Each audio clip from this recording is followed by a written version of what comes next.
Welcome to the Holistic Career Change Podcast. Spoiler alert, we don't discuss conventional, linear, boring career change here. This is the place where we talk about finding an aligned career path that feels like an extension of who you are, where you get paid for being yourself. Forget personality quizzes, soul-crushing scrolling on job sites, and breaking your brain trying to find your why. Join me and many other career changers who've changed their career holistically by first defining who they are at their core and then using this blueprint to design a fulfilling career or business. We use the mind-body-soul approach, and we take into consideration the complexity and multidimensionality of all that you are and want to represent in the world. This is where purpose-led careers are born and built. I'm your host, Vilma Oseita. Let's go. Hello, everyone. How are you doing? I'm back with another career changer story, and I love sharing these stories because I know so many of you appreciate hearing from those who've gone through the transition, no matter what stage they're in, maybe the beginning of the stage, maybe middle of career change, or maybe they have already transitioned. I say this all the time. I wish I had access to stories like these when I was changing myself, because when we are undergoing these types of pivots on our own, it can really feel like we are the only ones going through this. And it sometimes feels so hard. It's like borderline feels impossible just because we don't see many examples around us of people who do that and who do that successfully. So I'm very honored today to introduce you to Eleanor, who actually completed the Holistic Career Change Group program, the one that we're launching now. And if you're interested, you can obviously find the details in the show notes. I adore Eleanor's story for so many reasons, not just because she found an aligned direction that I think will be so impactful for a community of caretakers that is so underserved, and mothers, which we'll definitely go into much more into the episode, but also because Elle came into the process with so many ideas, which is very common for multi-passionate people. Eleanor was considering anything from running jewelry business to going back to nonprofit world where she came from. Because as those of you who've been through this, you know, it's really hard to break up with old identities. And there is a process of grief that we go through when we're releasing and letting go of that part of ourselves that has served us in more ways than one. And we definitely, again, discuss that in the episode. And Eleanor, in the end, left the program having identified and accepted and integrated her aligned path, having started a business, and as Elle says in the episode, feeling very confident in their choice and in their mission. As you know, my approach is holistic. My programs are holistic. What does it mean? It means that when we're in these programs, there are so many different layers and levels of healing, patterns, thoughts, limiting beliefs that will come up to be unpacked and to be reframed or to be healed. Therefore, this episode is a good representation of all of the different topics, like the wide and wild range of topics that came up for Eleanor. So we will talk about how overworking, overcommitting, and pursuing even those seemingly noble goals, noble career goals, because Eleanor was in nonprofit after all, these goals were misaligned. And because Eleanor was stuck in that sort of cycle and spiral of pursuing, working, committing, proving that they're able to do the work well, that left Eleanor dysregulated and burnt out, where Elle had completely lost touch with her body. And there was one event that shook Elle and woke them up, and that was the traumatic birth of Elle's beautiful son. And it took, and I say that without exaggeration, a near-death experience to make them pause and reevaluate and then decide that that was not how Elle was going to lead this one precious life anymore. And we hear those stories a lot, how people experience these life-changing events that make them completely review all of their choices and decisions that they've been making up until then. In the episode, we also talk about financial scarcity and how it was controlling many of their life decisions. In particular, before Eleanor joined the program, that was still something she worked through the program and probably will continue to work after the program. We'll also speak about what it means to choose yourself first, and yes, even before children, which is a narrative that I think is sensitive because there's a lot of shaming and self-shaming around these topics. Eleanor will also share how they experienced the program, including how they appreciated the group aspect of this program and how deep the friendships were formed and how invested and supported of each other's journeys these women had become, in spite of the fact, by the way, that they come from vastly different backgrounds and even countries. We also talk about the goo phase, and you will have to listen to the episode to know exactly what that means and how beautifully Eleanor compares her journey and even being in this program as being in that goo phase. I really, really, really enjoyed chatting with Eleanor. And like I said, if you're interested in learning more about this program, make sure you check the link in the episode notes where you'll also find more information about Eleanor, what she does, the links to her social media, and everything else that you want to know. And I sincerely hope that you will take something away from this conversation, whether you're a mom, whether you're a caretaker, or maybe none of the above. Enjoy. Hello, Eleanor. Welcome to the podcast. Hi, Vilma. It's so great to be here. Yay, we're so excited. Eleanor and I, we were chatting before recording, and I was like, stop, we're not recording. We need to catch it on the podcast. Don't tell me. It was so good. Okay, well, let's start from the beginning. Could you please introduce yourself to your listeners? Absolutely. So, my name is Eleanor Fort, and I use pronouns of she and they.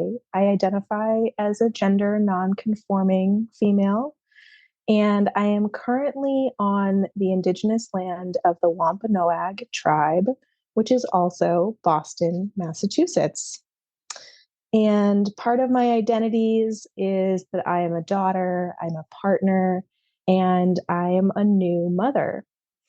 And in my previous life, before career change, I really identified as an activist, an organizer, and an advocate. And I was very much in the social and environmental justice warrior phase of my life. But now I am stepping into a new identity, and I'm identifying as a healer, a guide, and an alchemist. Ooh, alchemist, my favorite. I love that. Thank you so much. This is so beautiful. So as I mentioned in the intro, you were part of the Holistic Career Change Group program. And I'm really boring. I do have a linear brain and I like linear stories. So I'd love to start with the before. Can you share with the listeners what was your reality way before even considering career change? I know you have certain circumstances that happened in your life.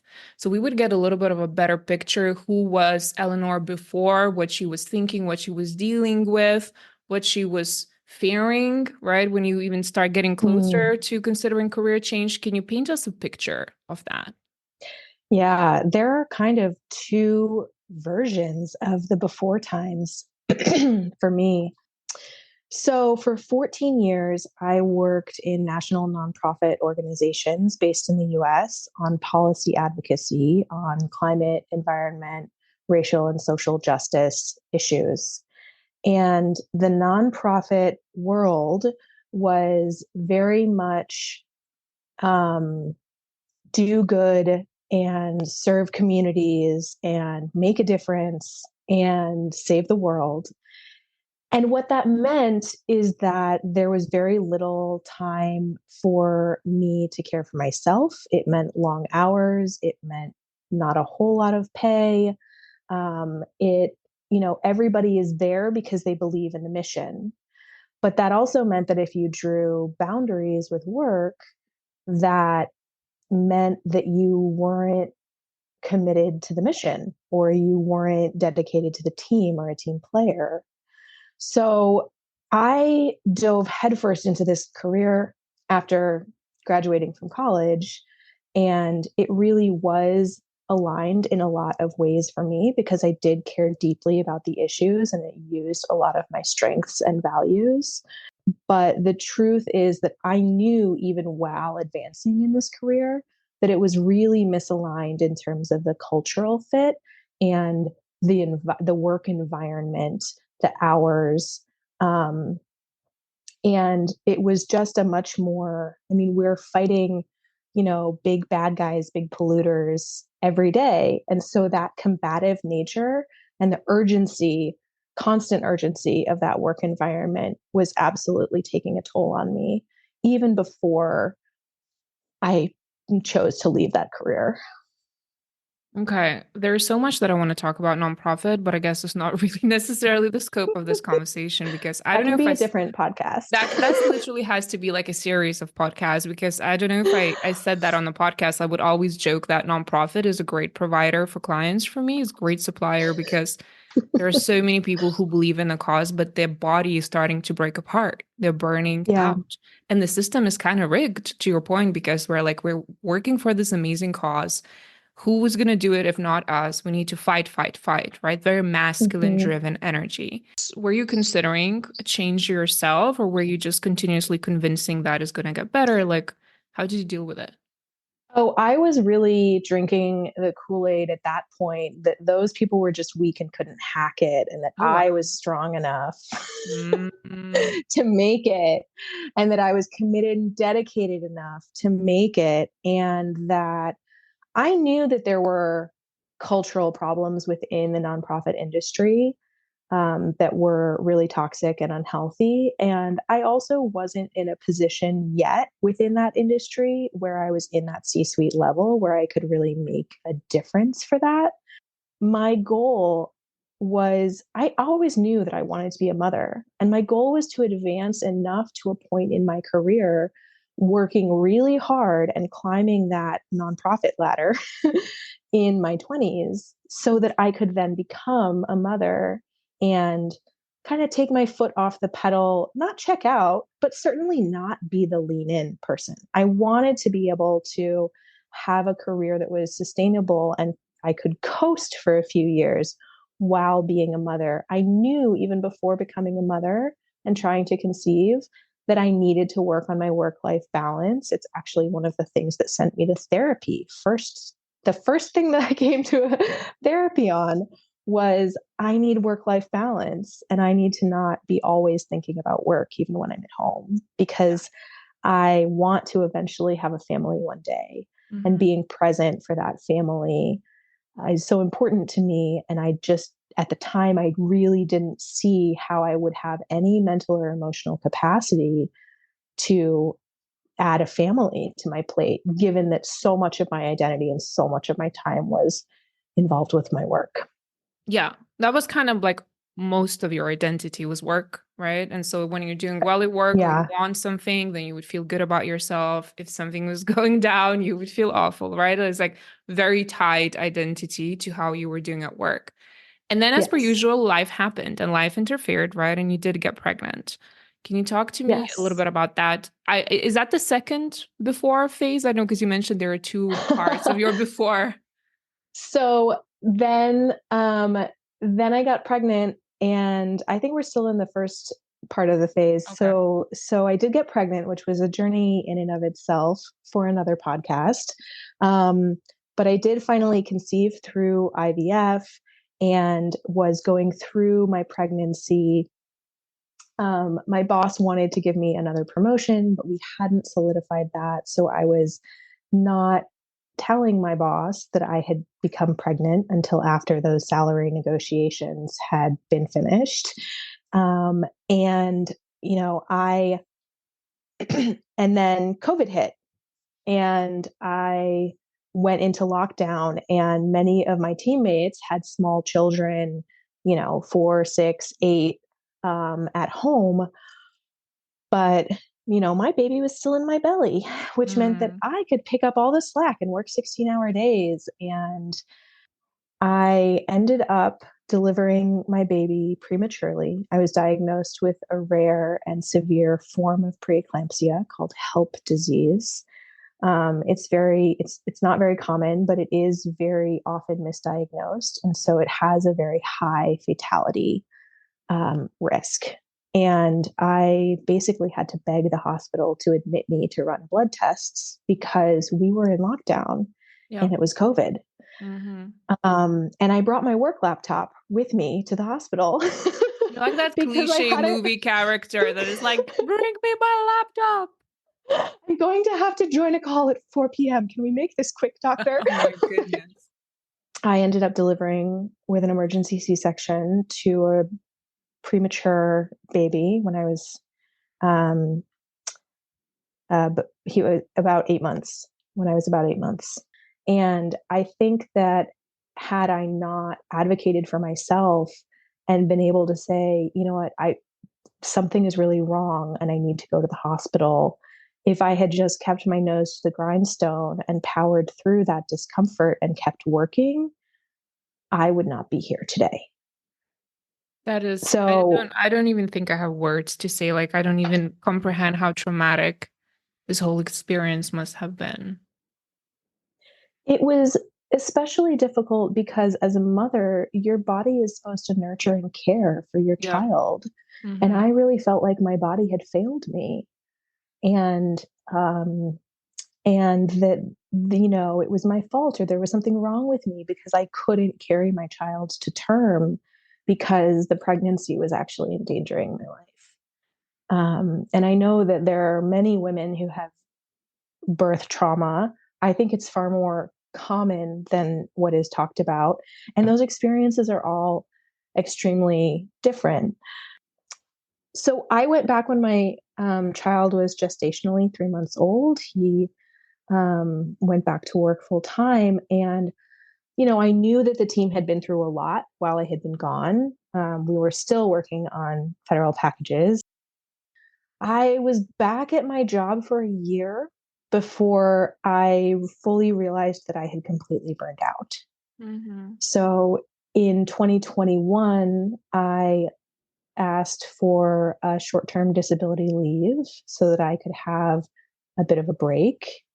And the short term disability leave turned into a long term disability leave. So there was the time where I was really focused on healing. It wasn't until I had left my job that I was able to actually sink into the realization of just how scary my situation had been, just how life threatening it had been, just how traumatized I was. I thought that I would take a couple of weeks to rest and relax and come back rejuvenated. And what I discovered in that before time was I was really struggling with the effects of the trauma that I had been through. And I didn't just need a little vacation and a little bit rest. The level of rest that I needed was actually deeply discomforting to me. Mm-hmm. It felt so uncomfortable going from working high power, high stress, packed me back to back meetings all day to nothing on my calendar. And I struggled a lot with my sense of self worth, the Yes. loss of my identity. I started to read about trauma and healing because I could tell that there were certain things that I felt like my brain was broken. And now, of course, I know that my brain wasn't broken. My brain was protecting me in exactly the way that my brain was designed to. Yeah. But I was having, memory issues, cognition issues, problem solving issues.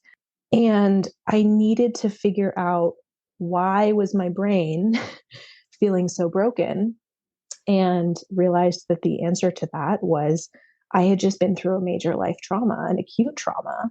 Mm-hmm. So when I found you, I was so interested in your unique approach because of the way that you incorporate nervous system regulation and you incorporate healing and values. And I knew that, you know, during the time that I wasn't working, I had disability leave for some of that time, but after that ran out, I knew that I needed to return to work.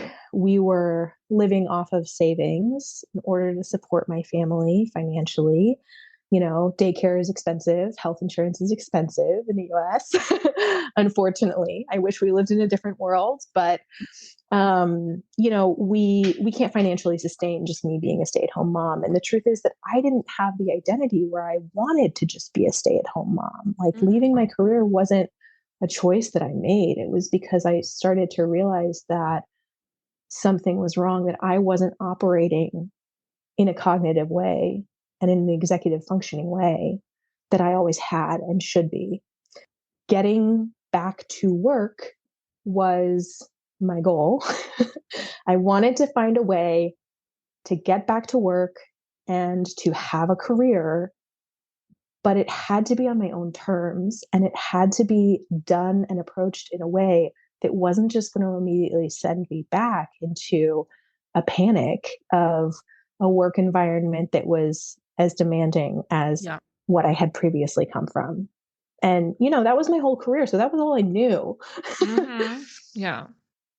I remember vividly the conversation we had because I had consultation calls with everyone who was interested in a group where you really struggled reconciling to with that idea that you can invest in yourself. Because the first Mhm. thing that you said were like, well, my priority is my child, and maybe when he's a little bit older, maybe then I can look, you know what I mean? Look at me, question myself. Maybe now I just need a part-time job that meets all of these requirements.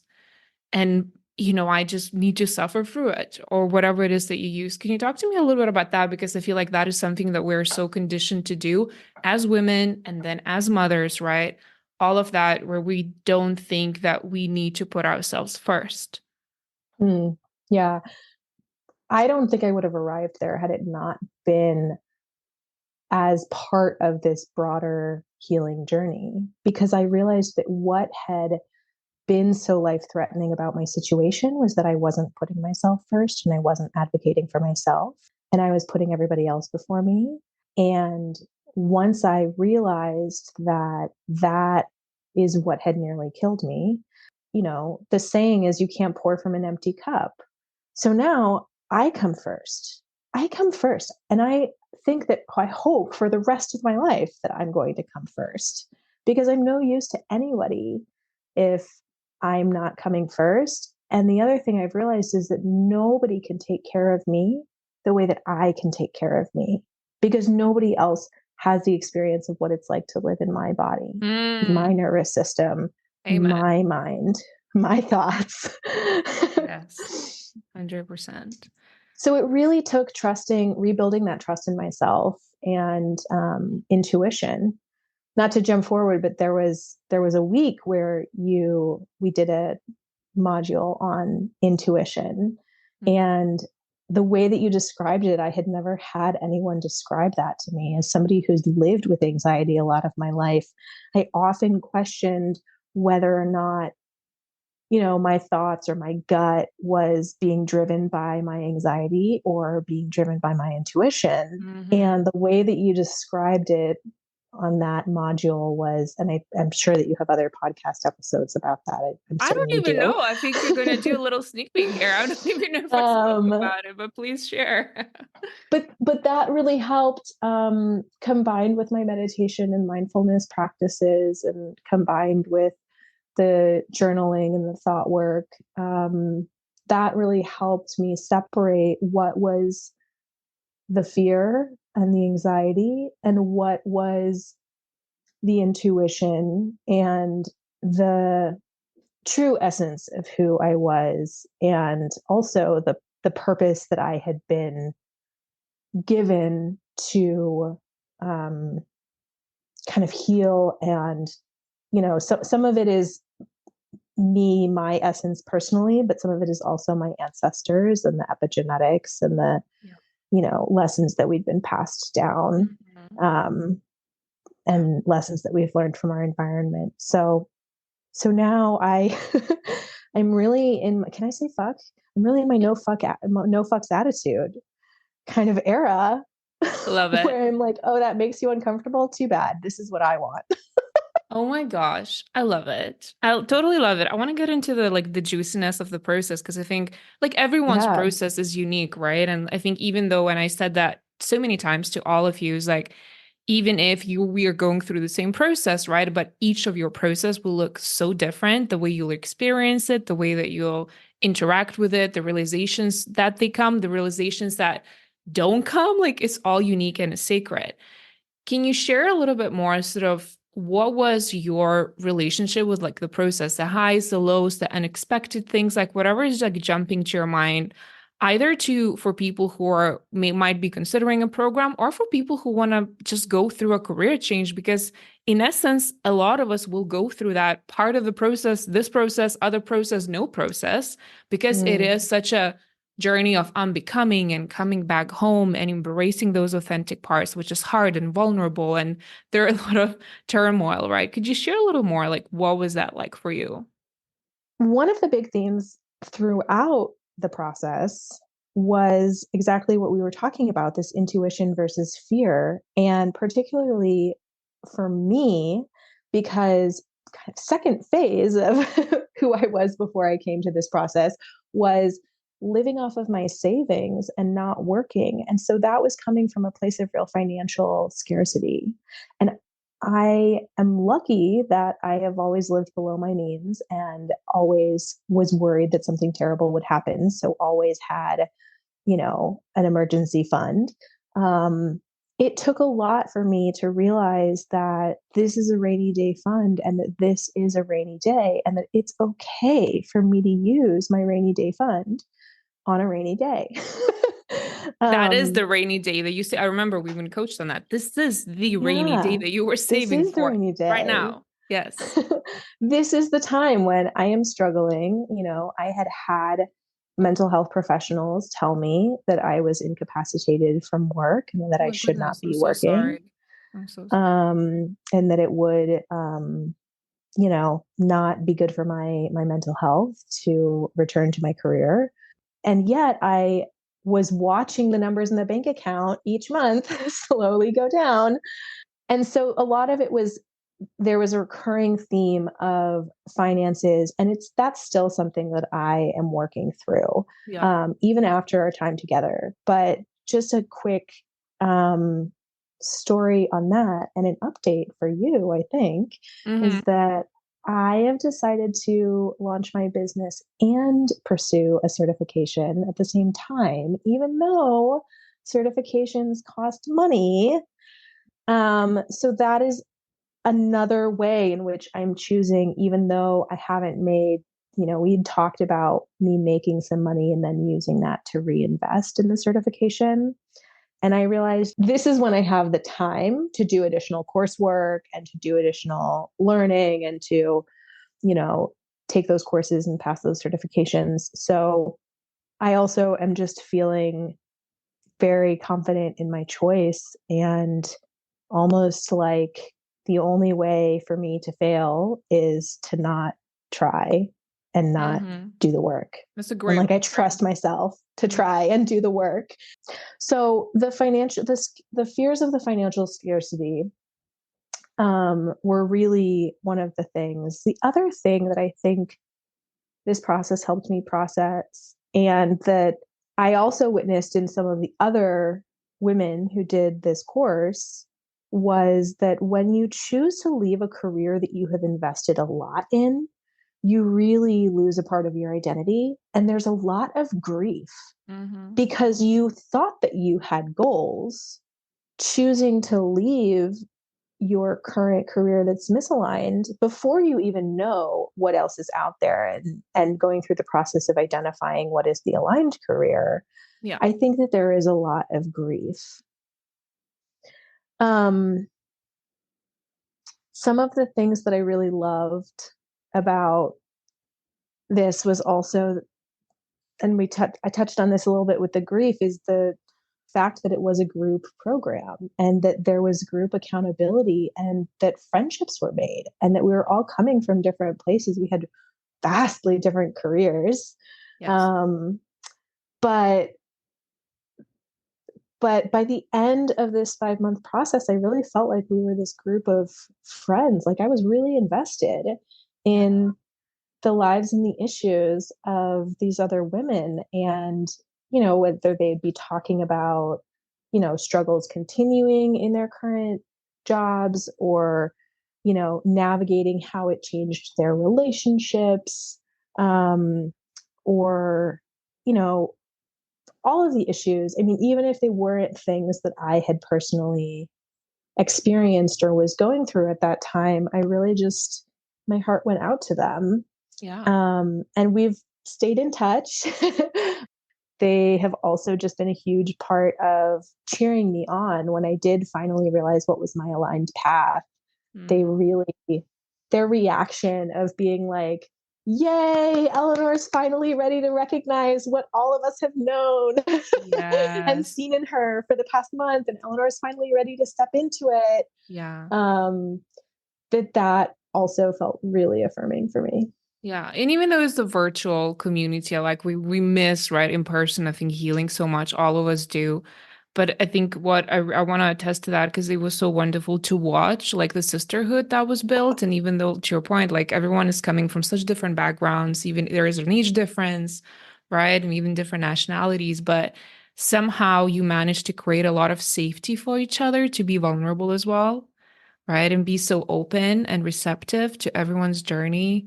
And I think that's what all of you said, right? It just really felt like I can come here and be myself in this kind of really fragile from becoming a butterfly where I'm still in that mush. I don't know, was it you who said that example? Or I feel like was it Yeah, you? when a butterfly is in its cocoon, Yeah. it releases a digestive enzyme, and it's before it turns into a butterfly, the caterpillar Yeah. kind of like digests into a goo. So I call Yes. it the goo phase. The goo face. There you go. When you're like in the cocoon and you Yeah. just feel like goo and you don't have your wings and you aren't ready to emerge yet. Yeah. And There was a yeah, lot I of that. do. I mean, yeah, career change is messy, So messy. The middle especially is so the messy. middle part, you just want to hide from the world and be like, don't Yes. look at me. I'm just a pile of goo. And you need some time, right? All of you in different parts of the process kind of had to retrieve a little bit and process whether it was illness or whether it was just like overwhelming. And that's very normal as well. So, kind of, it's never going to be a linear Mhm. process. And I think what else was nice, what I like about group dynamics myself is that whenever someone else is being coached, and if I'm part of the group, I kind of can find something that's relevant to me that I didn't even think was a thing for me. I was like, oh my goodness, I Yeah. do also think like that. I wouldn't even have ever thought of asking about that, right? And I feel like also that kind of dynamic is really healing and helps with self-awareness, which is sometimes like is unexpected. Um, Mhm. I also want to talk about what you already mentioned, and we don't want to keep the listeners in suspense, but like when you came into the process in the beginning stages, right? You had a lot of ideas of what you like to do. One of them Yeah. was maybe even considering going back to nonprofit. And I remember we coached on that when you were getting those invitations, right, to have a chat. And you were like, Vilma, but the salary is really good. Like, I really feel like I owe it to myself to consider. And we're like, absolutely, you do. And yet, what is the future that you're building for yourself? And what next step would be in Mhm. alignment with the future that you're creating and calling in, right? But I remember we talked about arts and crafts, right? There was a little bit of Mhm. healing. And I remember early on, I also told you, listen, Eleanor, you're a community leader, this is what's going to happen, right? But it's okay for us to go through the process and for you to, like you said, where all the girls were like, we've seen this, Eleanor, thank you for acknowledging that. But it's a process, it takes some time. Can you Yeah. share a little bit more about like, how did you arrive to that kind of realization that, okay, I am a healer, I'm an alchemist, my experience has equipped me to do this work, right? Who I am is already equipping me to hold safe space for a lot of other people. That kind of Mhm. decision making and acceptance of this, can you share a little more behind the scenes of that? Yeah. Um, it was during the blueprint process, and we had been going through all of these different blueprints. And I think purpose was the last piece, or maybe it was the second to last, but I think it was the last. I think it was last. Yeah. I had realized that, my values, my strengths, and my interests were all aligned in my old career, but my work environment had really been misaligned. And I really thought that my purpose had also been aligned too. And it's not so much that my purpose changed, but I will say that I think it evolved. Mm-hmm. So when it came time to look at the purpose, um, I realized that I had really been trying to like make a difference, make an impact, and save the world. I mean, I was working on issues like climate change, and um, I realized that, the personal is also global, and that I couldn't continue working on climate change at my job because I wasn't well and I wasn't taking the time to take care of myself, particularly after this acute trauma. And that was true for the world as well. That we can't heal the world if we aren't healing ourselves. We can't save the world unless we're willing to step in and save ourselves. And so realizing that it is actually the same work of I wanted to, save the world. Now I want to heal the world. And the way to do Mm-hmm. that is through healing ourselves and healing others. And I think that there's something extremely powerful about healing others that is very healing to you as well.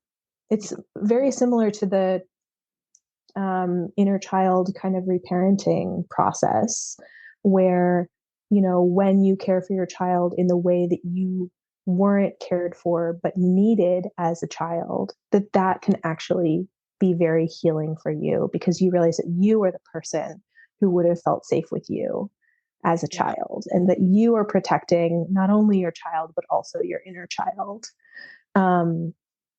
So coming to the conclusion that I wanted to work with mothers, Mm. um, and particularly new mothers, on the type of healing journey, because when you become a mother, you really realize that anything that's unhealed is going to come out. Your child is going to find a way to trigger every unhealed piece of you, and that at the same time, your child completely relies on you for nervous system regulation, for emotional regulation. And children learn this from their primary caregivers before they're 5. And it's something that I was never really taught how to do. So I had to Mm-hmm. teach myself how to regulate my nervous system. And then I combined that with the training and facilitation, the coaching and the leadership from my professional life. Yeah. Um, and so I have been on this journey to heal myself and um, and really practice mindfulness, meditation, somatics, breath work, lots of different nervous system regulating techniques for the past 2 years. And I'm marrying that with the 14 years of professional, facilitation, Yeah. training, coaching, mentoring experience that I have, and wanting to work with mothers because the way that a mother can regulate has profound impacts on the brain of a developing child. So, like, we could heal the world in one generation. Yes. Not that I think it will probably take more time than that because things that are worth it, you have to have Yeah. patience for them. But You have to reincarnate um, many times, Eleanor. yes, Complete the work. the work will not be done. But that doesn't mean we can't pace ourselves, and 100%. do what we can. Yeah. And I think it's such a beautiful example, which I always talk about as well, which is a lot of people who make massive transitions. And to I love how you said so beautifully. It's almost like my purpose evolved. Like I always wanted to save the world, right? But I was doing that in the wrong places with the wrong resources and kind of targeting the wrong target audience, right? Because what we heal, like we heal from individual, then going to the collective, and also what you Mhm. said, the reciprocity, especially what I see that in aligned paths is like there's an energy exchange, and when there's an energy exchange, there's healing for both involved. Yeah. Right. And that is one of the things that you wanted to do, right? I want to continue healing while I also support others as much as I can in the way that I can, with a business model that actually is nourishing and takes care and like addresses my needs for rest and regulation and time with family and so on and so forth. So I also wanted to ask you about the fears, the gremlins that you had, like once you identified that this is a direction, like we said, and we laughed. At first, you came in with so many ideas, and through the process, you kind of crystallized this direction. You accepted it. It started to feel more and more Mhm. aligned. Dots started to connect. What were some of those fears that you had to overcome to really go all in and start? Well, I say go all in, still with respect to your nervous system, right? But really Mhm. commit to this path. Can you share about that? Because I feel like this is that point where so many career changers will have this idea, someone will help them identify alignment, and then they will pause, stall, and go back to familiar. So I'd love to pick Yeah. your brain on that one.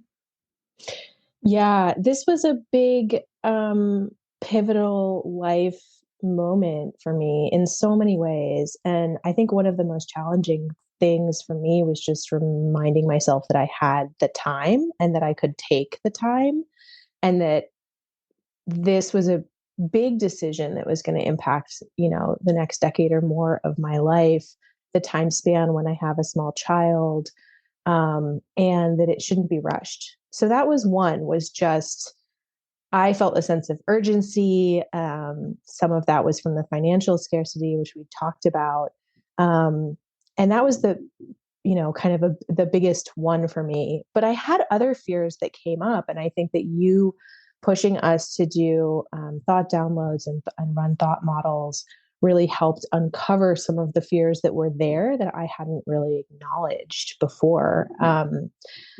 I think that as I stepped into the field of coaching and identifying as a healer and guide, I had a real fear of being seen and people thinking that I'm cringe or weird or, I'd lost it, gone off the deep end. Right. And it's so and common. It's so common, I think, for yeah, people moving into healing because that's old part, again, the ego part, which really had so much pride in you being to relate to certain industry like nonprofit and working for a yeah. cause, right? That part was like screaming of like, you've lost it. Everyone will think you actually gone mad. Right. And especially in my career, I was somebody who was really good at making it look like I had everything figured out and was very put together.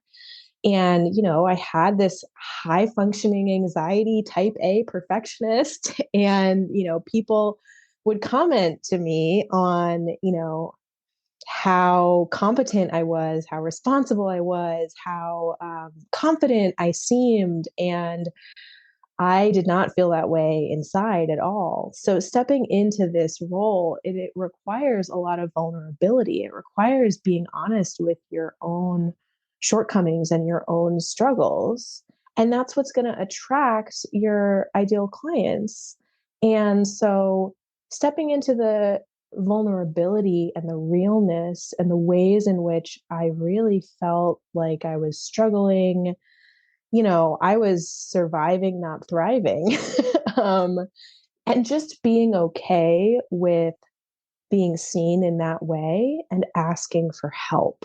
Asking for help was another big one that we talked about, I I think, in remember. a Hmm. session. Yeah.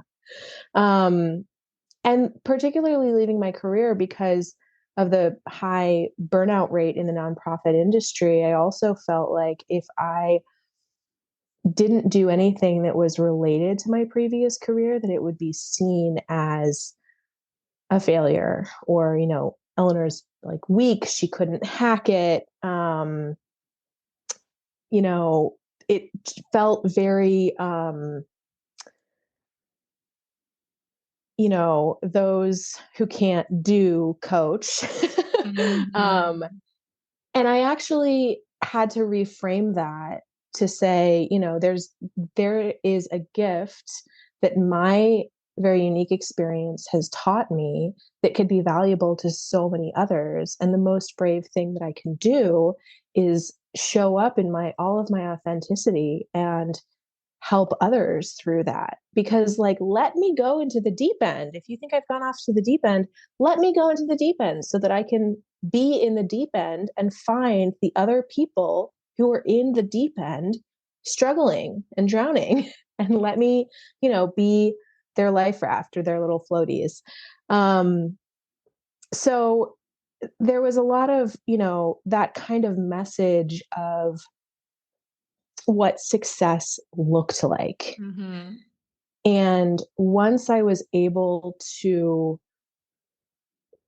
redefine what success looked like for me in my business, with success meaning that I continued to heal my own nervous system by healing others, that I was able to provide financially for my family, but that, I didn't need the salary, the title. I didn't need to be, lobbying in Congress. I didn't need to be, writing op-eds in major publications. That wasn't really the true marker of success. The true marker of success was, how did it make me feel? And yes, of course, part of what it supporting me and how I felt supported in this business would also be the financial piece. But more importantly, it's just, do I feel regulated and safe and at peace and at ease? Or am I approaching a business from this place that I had learned, which was the urgency, the hustle and grind, the you're Mhm. never doing enough, the put in over hours? Yeah, never enough, Um, always too late, always behind, need yeah. more, all of that. So I think I really had to grapple with fear of being seen, fear of being judged, um, fear of, um, being seen as a failure, fear of it not working out. Um, and um, ultimately, I think that redefining what success meant for me was really key for me overcoming that. And once I realized that success is not about the money or the title, and that really success meant these other things that were far more important and more aligned with my values, um, really helped me to overcome those fears. Mm. I wanna kind of pause here because I feel like that's so important what you're saying. And I think almost every career changer at some point will have to go through this process of identifying what they have, what model of success essentially they were indoctrinated with. A lot of us didn't choose Mm-hmm. this model of success just by living and breathing. We took that on. It's symbiosis of existing in the society, especially in Western world, I would say, right? This is Yeah. what we think. Like a rare woman, I used to be in investment banking. I'll be like, I'm gonna be this badass investment banker. I'm gonna beat all the men, right? Like such a like so not me, right? But I didn't know any better. That's all I knew. That's all I knew how to get my validation, right? Right. And then at that Those are point, the messages that come down from us from early childhood, from our parents, from our lineage, and from society as a whole. I mean, yeah, the media, and the cultural definition of success is very much like money and luxury. And um, there's nothing wrong with money and luxury, but no, I think that you have to understand that money and luxury will come from you doing your most authentic and meaningful work. yes, It's not thank You're not going for money and luxury because you just want money and luxury. It's that money and luxury is an indication that you're successful in your own right and you're running your business in an aligned way and in a regulated yeah, way and in a way that fits you and your energy cycles and all yeah. of that. And it becomes like becomes byproduct of alignment. That's how I see that, like luxury, right? Yeah. If you are into that, it can become byproduct of your alignment. The visual that I was getting as you were talking about, like redefining success. And I would offer to everyone, if you're at the stage, really sit down and ask yourself sincerely, who do you want to be? And from that future self, what success looks like for you. Maybe it's time with your family. Maybe it's time to make your own Mhm. meals. Maybe it's more time to spend in nature. It's usually so simple for us, really, when we go down to that. But the visual that I'm getting, and I always get like these visuals that are really random, but it's almost like getting off drugs when you were really addicted and you go through that almost like withdrawal period when everything is being cleansed out of you and you kind of still Yes. wanted to feel better because that's all you knew. But once you're cleansed, and there is that like back and forth, right? You all went through that in this process, but once you're out of it, you're like, oh my God, I was completely not myself. Like I was taken over by all of these values supposedly that were aligned with me, but they weren't because I didn't know any better, right? And we don't want to judge our past self. But once we cleanse ourselves, we're like, oh my God, I could never probably go back to that environment again. Like Yeah. viscerally, my body would be rejecting that environment. I went through a real process. I remember around the second or third month as we were starting to um, kind of narrow down our list of options and had just kind of come to the realization that working with women to heal their nervous system and so that they could be the best caretakers was kind of the path that was calling me. And once I realized it, it was so clear. It was like, duh. um, Yeah. um, and and I had to let the old me go. I had to Hmm. say goodbye and cherish her for how she served me.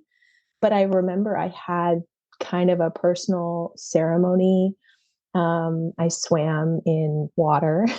Whoa. um, and I kind of let the old me like drift away and seep out of me. And that doesn't mean that those gremlins didn't come back and Yeah. try to Yeah. fight for life, but then a few weeks later, I was meditating and I really just felt called to speak out and vocalize this calling back to myself, my own power, and my truth, and calling back all of the courage to step into this new role. So there was kind of some ritual that went along with that, and the meaning that I gave it. Mm. Oh my goodness. Something that Love it. I'm sorry, I love it. I'm something just that you taking were notes. I was like, I should add that to the program of like the ritual of release of the old self. I think that sounds so magical. We mhm, intuitively were guided to that. yeah. Um, there was something that you just mentioned about this kind of withdrawal from the addiction of the messages that society and our family and culture has given us, and that we have unknowingly adopted as our own identity because we didn't know any better. Um, that you get kind of messy in the middle before it gets better. And we talked about the transformation of a butterfly, the goo phase, right? um, and I think that, it is very true. Career change is like a healing journey in many ways. And one of those ways is that the only way out is through, and that if you feel there is something that is missing in your current career, if you're questioning whether or not there's something else better out there for you, it means that there probably is, but it's going to be harder before it gets better because all of that withdrawal Mm. um and fighting the gremlins. And um, I was kind of already in the goo phase when I came into the process. Yeah. So you're like, I let's was just go. Let's already, just I was continue. in the withdrawal. I had left my career already and was just like floating in the goo space in the withdrawal, and felt desperate for some direction and some clarity, but also felt that I really needed some structure to help me through that. And I'm so glad that I stuck with it. So, Yeah. one of the questions that we talked about before I came was this, what advice would you give to yourself early on in this process if you could go back? And I would really just tell her that I know it's hard, but hard things are lead to really worthwhile outcomes. And the only way out is through. So you got to go through the muck, through the goo phase in order to have that clarity, and cleanse yourself of all of the thoughts that society has put on you. And in order to emerge from that cocoon as your beautiful butterfly or moth. And I feel like as you talk about it, and I don't know if I speak about it on the podcast, but I feel like this process in particular is much less about finding clarity on what that one thing is and much more about removing all of those veils and conditioning that we had so we could connect to our heart and actually see what the answer is, because we always have it inside, like you said. Duh, when you arrive to that, right? Like, duh, but like it wasn't as clear, as available. You couldn't access and connect with it before that much, right? Mm-hmm. And probably this process, I think, as well. So is that sort of something? Because that's what I wanted to ask you. What would you say someone who is thinking of joining a process like this one, right? Because I feel like, from my perspective, it's Do brave it. to do. Well, obviously, I would say do it, but I would also say that it's really brave. And I would always tell you, girls, you're so courageous, because I feel like this is accelerated process where you can't really hide, because there is like weekly modules, there are weekly calls, there's a lot of accountability. And yes, there were moments where some of you would retrieve and then come back, and that is inevitable, right? But Yeah. in the end, it's kind of like accelerated change, right? It is a lot of growing pains. Yeah. So what would you tell someone who's like thinking, should I join? Should I not join? What would be your take? Um, I would definitely say do it. And I would also say that it is very brave and very courageous, because it's going to get harder before it's going to get easier. Mm-hmm. And the other way in which I think it's very brave is that you really have to see this as an investment in yourself. You Yeah. have to believe in yourself. You have to, nobody wants to waste their money on something that they think isn't going And to time. change them. And Yeah, and time. time, right? Money and time. And you know, if you're not there and you're not ready to commit, and this is not the season of your life to do Yeah. that, then I fully respect that. But Mm-hmm. don't let it be forever. Don't wake up a decade later and realize that you hate your job and you hate your life, and somehow your life has slipped away. Because, Ooh. as somebody who nearly lost the chance to live the rest of their life, now having been given that chance again, like, you better believe I'm going to make the most of it. Mm, love you it. know, Your attitude. and it is scary. It takes bravery and courage. It does, but I will tell you it gets better. Before recording as well, we spoke about how you were showing up more, and I want to move into that as well. Ask you like what you're doing Mhm. now, what you're excited about, and you said like, listen, little by little, I'm getting used to being seen and showing up in this new identity, and that's why we sometimes will need to pace ourselves, because the beginning is really, really hard and triggering and vulnerable, and we feel naked, right? And we kind of create and project all of the judgment that others may have. But with time, it will get easier. Okay. So I agree with Eleanor. It is hard, but also hopefully we have a second podcast where you can share with us like how it evolves. But talk to us about what you're doing now, what you're excited about in your immediate future. What are you dreaming about for this new career and business that you're building? Yeah, I am so excited to become a guide for women, and particularly mothers and caretakers, on their healing journeys. Um, the way that I think that that works is both by working individually one on one, and also by healing in community and healing together. So I really want to offer, it's important for me to offer both of those, to my clients. So I'm doing one-on-one sessions in which it's very guided by the client because everybody's nervous system and situation is different. So there are so many different healing modalities. Maybe it's somatics and movement, maybe it's breath work, maybe it's thought work and more cognitive top down stuff. Maybe it's mindfulness, presence, meditation.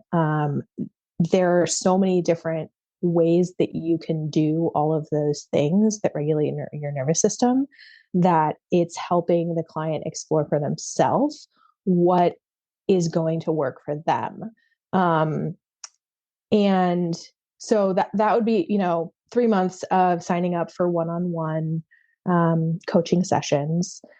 I'm also monthly hosting a healing and community workshop where I share some of those tools and resources. And that's open to everyone, including non-women and non-caretakers, because I do believe that everybody has value in learning about the healing process, and everybody has something to heal. And everybody should be able to map their own nervous system and get to understand how their brain and body work and how those things work together so that they can first just have awareness as to what a regulated system feels like. And then also better understand the different responses that we can have. And most importantly, how to return to that place of grounded clarity and at peace and feeling safe in our bodies and our minds. So there's one-on-one sessions, monthly calls open to everyone, which is a great way for folks to join if they're curious about working with me. And then on my Instagram, I host Mindful Mondays. So I'll pop onto Instagram Live every Monday and just do like a quick tip for folks to try out. Amazing. That's kind of how I'm starting now. And eventually, we talked before recording, I have so many visions and things that I want to do with this because I really believe in like the world's changing importance of this work. I would love to eventually work towards a certification. I would love to write a book, maybe do a podcast, get my story out there because I think that it can help people.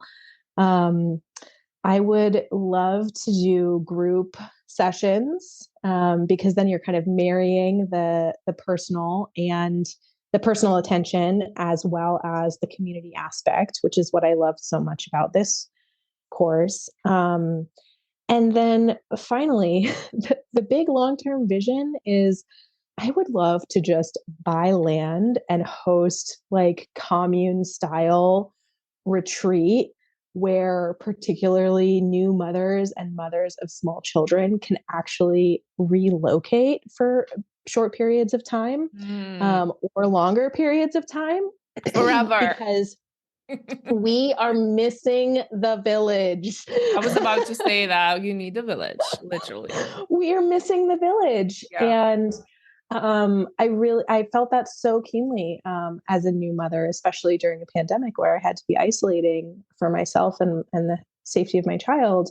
That, and in the age where so many people are working remotely, like I'll sublet my place and relocate for 3 months so that I can be surrounded by a community of other mothers and other women and other caretakers and,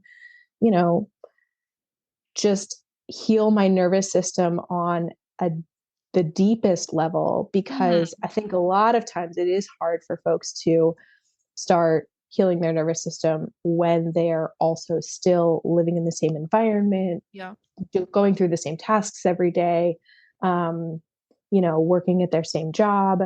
So I think that there are some things that we can do in our current environment and also in order to feel what truly regulated and embodied sense looks like, that may also require a shift of environment and feeling really safe and secure and cared for in community. Well, I love this vision. And that makes me think of like co-regulation, especially for us as women. And if we think of Mhm. like prehistoric goddess cultures, right? And how they would, every time of the month, right? The cycles were co-regulated and they would bleed together, right? And they would Mhm. connect. And there's so much healing, especially I think among women or people who identify as women coming together and having that village that right now I feel like in this day and age, to your point, we just don't have it anymore. Um, do you, you're one-on-one, I'm Have it. If you have it, then it's because probably you've paid an arm and a leg for it. you paid, or maybe we're looking at like these different regions. I always think like, because I'm familiar with Europe more, we always think about like there's Northern Europe who are like kind of like I'm a Northerner. We're like, oh, let me just leave me alone. I'll just close my doors and windows. Don't look at me. Right. And then we have the Mediterranean culture, which is the Italians and the Greeks and the Spaniards. And I think they still very much do have that tribe and village mentality. They live in same buildings with the Mhm. parents and grandparents and brothers and sisters with their own families. They come together, they help each other out for the most part, right? And I feel Mhm. like, yeah, they got it right. We were always making fun of them, and now we want what they have because that's why they're happier and healthier, physically, mentally, Yeah. emotionally. Right? Like we need that. I read this fascinating study just recently that you're making me think of that they looked at um,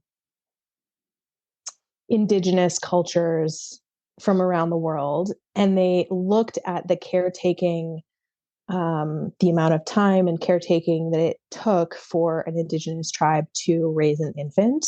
And the ratio was 5 caregivers for every one Oh my child. And that those 5 caretakers more or less evenly shared the responsibilities of caring for one baby. And that the mother, when she was not on as primary caretaker, which most of that time was the nursing, that instead of, we often think in modern society, oh, when I get a babysitter or when I get a break, when I send my kid to daycare or school, that's the time for me to do work. I do housework or I, Yeah, work in my clean. career, clean, right? There's always something to do. No, in the tribal indigenous cultures, the mother rested Yes. and the mother was cared for. Oh my God, I'm Like getting that is the goosebumps as you're saying this. that is how we as humans evolved. I really think that there needs to be some dedicated intentional community around new families and for mothers and fathers, Yeah. because it's such a unique phase of life, the shift from maiden to mother. And ideally, that intentional environment would also, you know, be located near and interact with the elders and the youngsters and rely on them for support and care and also provide them support and care. So, yeah, that would be my dream. Amazing. I want to have like a flower garden and raise chickens and work, you Mm, know, teach people that working in the land can actually be extremely grounding and so eating healing. whole nutrient dense food and not, being constantly connected to our digital screens and all of these things that are really healing for the nervous system. Very serendipitous because I do feel like there's a real conversation around this happening now that wasn't So even just a much. few years ago. So much. So much. I have so many people in my circle who are talking about this or actively seeking for investment for this. So that definitely, I think, is the future of healing and living, co-living. Yeah. I really believe that, and I'm looking for those communities myself. I like Um, that. Co-regulating and co-living. yeah, co-regulating, co-living. Is this your one-on-one? Is that just for new moms, all the moms? Like, who could reach out to you? So anyone who has been a mother or a caretaker, and Yeah. I think also people who are considering becoming mothers and caretakers. Mhm. So, the first 3 to 6 months of an infant's life, it is really okay to just be in survival mode. Like whatever you're doing your best. Just make it through, right? Um, but I do think that as the kind of mother matures into the mother identity, there is definitely some shifting. If you're not familiar with the word matrescence, um, you can go and look it up, but it really is a multi-year process like adolescence.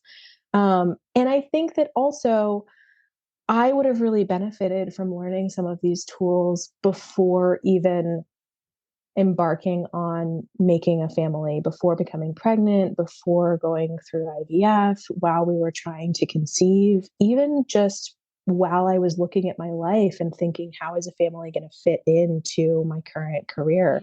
I Mm, think if I had had the skills and knowledge of navigating my own nervous system and learning how to regulate it before, that would have been so valuable to me. yeah. And there are some people who say there's like you're never going to be ready to be a mother. There's no feeling prepared. To some degree, that is very true, that you have to release that sense of control. Motherhood will teach you that very quickly. But I do actually think that there's a lot that you can do to set yourself up Mhm. for success, to be a regulated parent for your child and to practice that on yourself, especially if you are someone who was not raised to learn how to regulate their nervous system. Because, like I said at the beginning, children learn how to regulate themselves in the first 5 years of their life from their primary caretakers. Yeah. And lots of mothers are feeling overwhelmed, stressed out, burned out, frazzled, frayed, burning the candle at both ends. And that's not, it's because they don't have support, right? So not to blame the mothers, but there are ways that we can help ourselves so that we can help our children.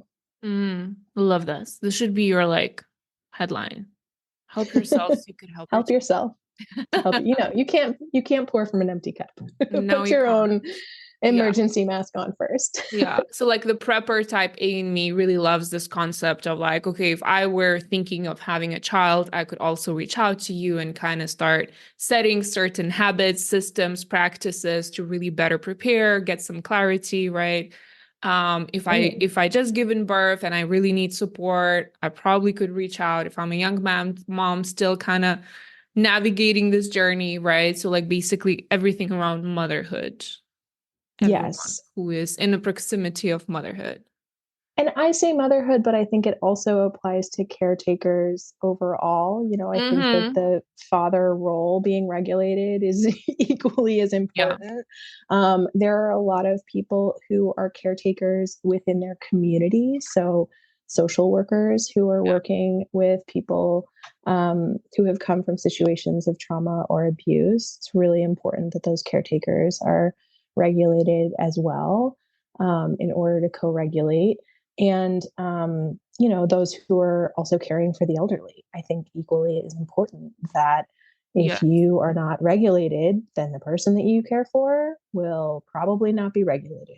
Yes. I was actually literally just talking to a friend of mine who's a little bit older and she's caring for her mother in her 80s and she has Alzheimer's and she does have help coming in, but at night she's alone and there's a lot like she goes like, I do not sleep. I am not relaxed and it's really, really tough. I take it as a karmic, like I'm gonna pay my debts. Like I like spiritually, I understand what's happening, but physically it's really hard to endure. Yeah.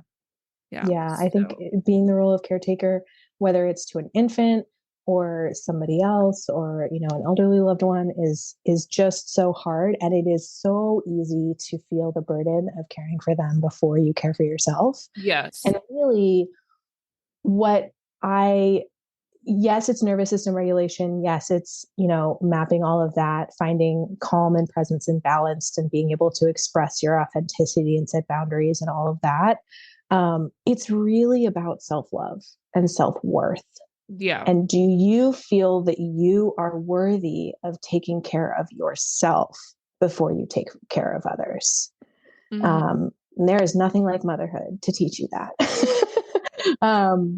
But that can also present in other areas of life. Yeah.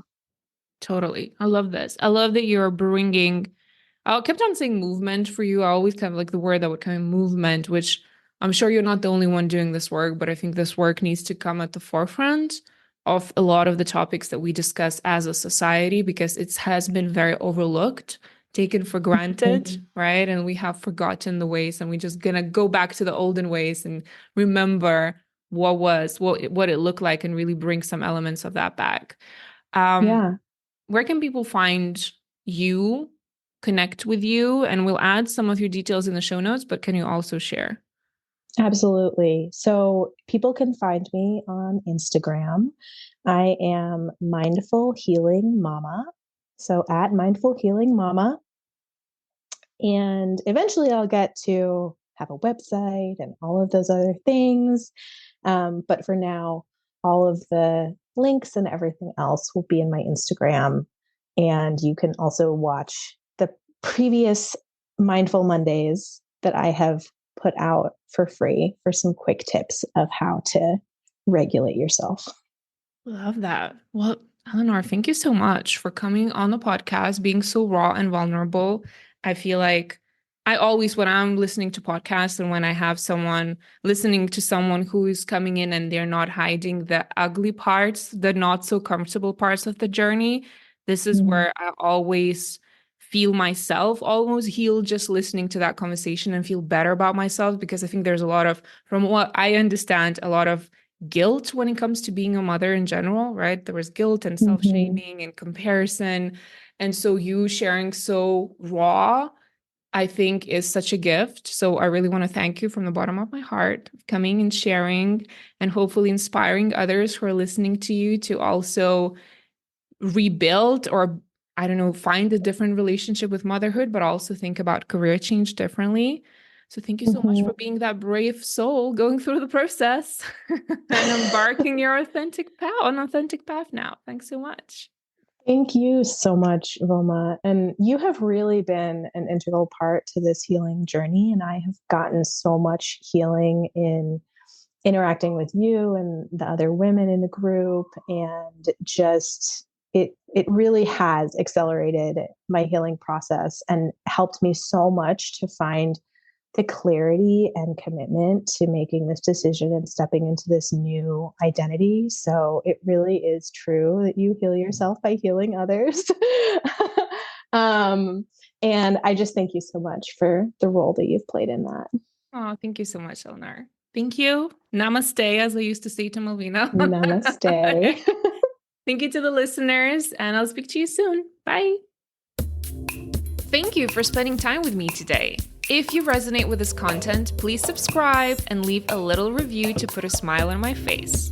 And if you'd like to take this work further and have my one-on-one support in switching to an aligned career path using my holistic career change method, make sure you head over to the show notes and book your free consultation call. I can't wait to meet you. Have a nice day.